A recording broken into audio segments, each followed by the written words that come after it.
All right, just touched down in Phoenix. Getting ready for 7 days of long range and mid range shooting.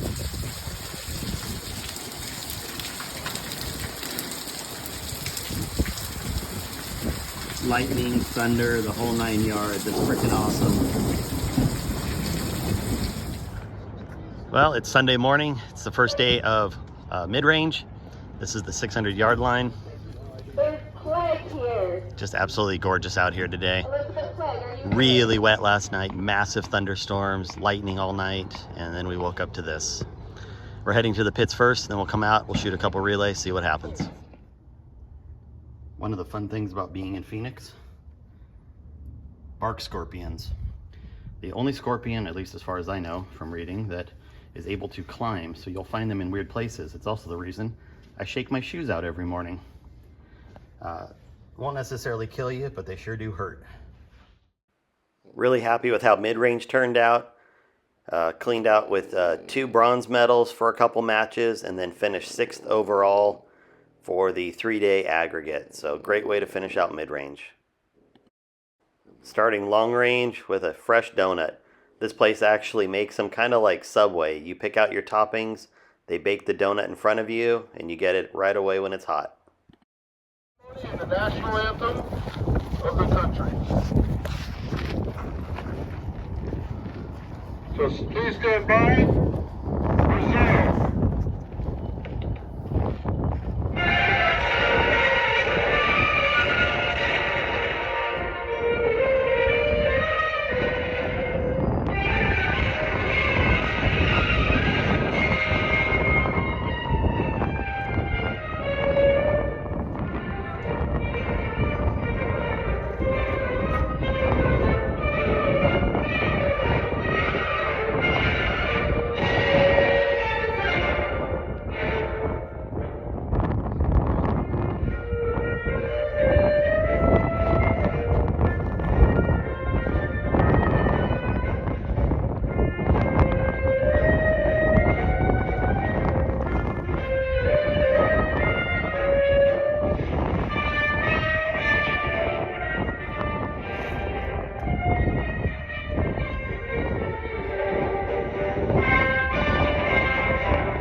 The United States of America.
Second day of mid-range.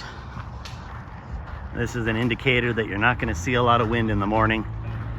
If we get a lot of morning wind, you don't see really the balloons up. The fact that we've got 6 balloons, oh, there's a 7th, there's an 8th. I mean, there's there's the 8th one down there. There are a lot of balloons in the air, so that tells me they're forecasting very light winds today, at least to start. We'll try to get some video. These things should all come overhead here in about an hour, maybe less, and we'll try to get some footage as they get closer. It's always really cool when they float right past the range. Nice, we don't have long range team day, and it don't get much more official than that. That means you finally arrived when you have your own sign. Eric, am I seeing double? What, wait, that's Eric Cortina, and that's Eric Cortina. Which one's the real Cortina? Right, once again, thank you all for joining us for a beautiful day on I was a little stressed going into the last day of long range, so I needed to get me some ice cream. Here we are, last day, Sunday morning. You can't ask for a better way to finish. Clouds in the sky, flags are blowing. It is anything but lay down conditions. This is the kind of day where people are gonna move up and down. So all you can do is go out there, shoot your best, and in 40 rounds, we're gonna see who wins the 2022 F-Class Nationals. In the pits, last day.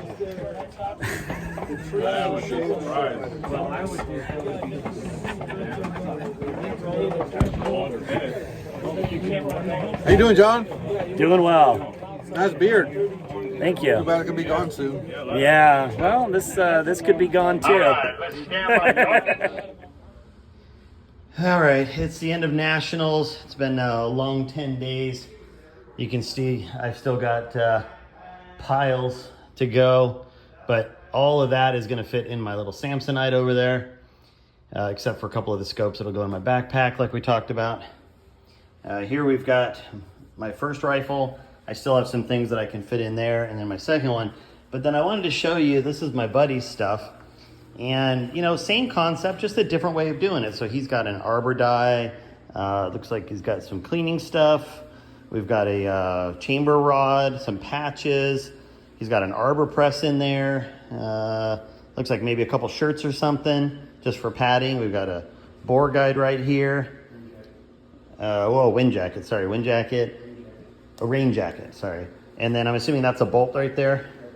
So we got his bolt. And, you know, he'll probably squeeze something in there. You can always pack a couple socks or shirt or whatever. Oh, and then we've got a torque wrench right there. So he's got a lot of stuff packed in. Again, it's very easy and accessible. The thing to remember is that when you're doing something like this, there's always the chance that TSA is going to have to get into the gun case. I've never had it happen, knock on wood, doesn't mean it can't. But you want to have stuff packed in a way that if you're not, well, you have to be there for the gun, but if you're not able to actually handle it, like I've been in some airports where they unpack it and put it back themselves without your assistance allowed, make sure it's stuff that they can figure out how to put in. Over here on this side, we've got, this is some rain gear. We've got a set of calipers. We've got what do we got? We got a spotting scope stand. So there's part of a spotting scope, and you can see a spotting scope stand over here. And then we've got cleaning cradle and another bolt, and then the gun. So lots of cool stuff, just a totally different way to do it. And then this is his Samsonite, and he will be getting all of that in here. That folds down, and the rest of this will kind of get massaged into it. But you know, just similar concepts, similar way of doing it, just different content. So you know, don't feel like there's only one way to do this. There's plenty of ways to make it work. I just want to give you some ideas. So, yeah. So how do you get 5 rifles and 300 pounds of shooting gear to the airport? Well, just like this. Suitcase 1 for me, suitcase 2 for friend 1, suitcase 2 for friend 2, my rifles, friend 2 rifles, friend 3 rifles, and we still have a couple duffel bags that we're going to throw on top. But, you know, this is how you do it. You save money, you pool stuff together, and, you know, it just comes out a lot better. You have a better time with your friends, and just the way to go. So thanks for watching. You guys have a good one. We'll talk later.